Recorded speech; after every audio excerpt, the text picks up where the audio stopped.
Namar kejingkapnya sebab palat jeng ke Shillong District Jail u Menteri Sarkar bapai ketenat present u ba Sanbor Shulai ulai itu baka Sarkar jela kala ban pensiona jaka penyang kalino ha Shillong District Jail lada lala ban penkenria no ya kete ke jaka habaya keren bat kilat patai kubor u ba Sanbor u laong baka tenat present kelapan jaka naka Meghalaya Urban Development Authority naka benta bantai no ke Central Jail kenang bala ban penkenria no ya kete ke jail Uba Sanbor ulai turu ba dala ban penkerja no ke Shillong District Jail kan yarap shibo ni kipat ba bakila ban pendon kam.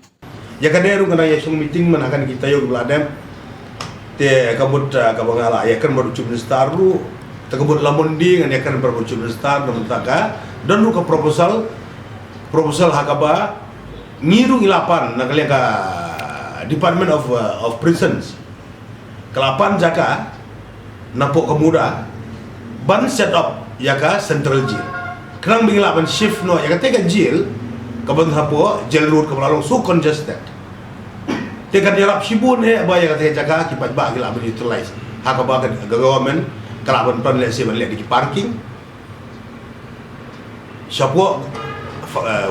fast floor kadang ka ngila ekran lada ngila yo jaka ngilapan kasa astang begini ale chasai barangin final siasai tadi juga tuki correspondence borok la dulu file juga prison department te sisin mengilayo jaga la sena Central Jail mur kiri jail baru la listai kelayar kata kawai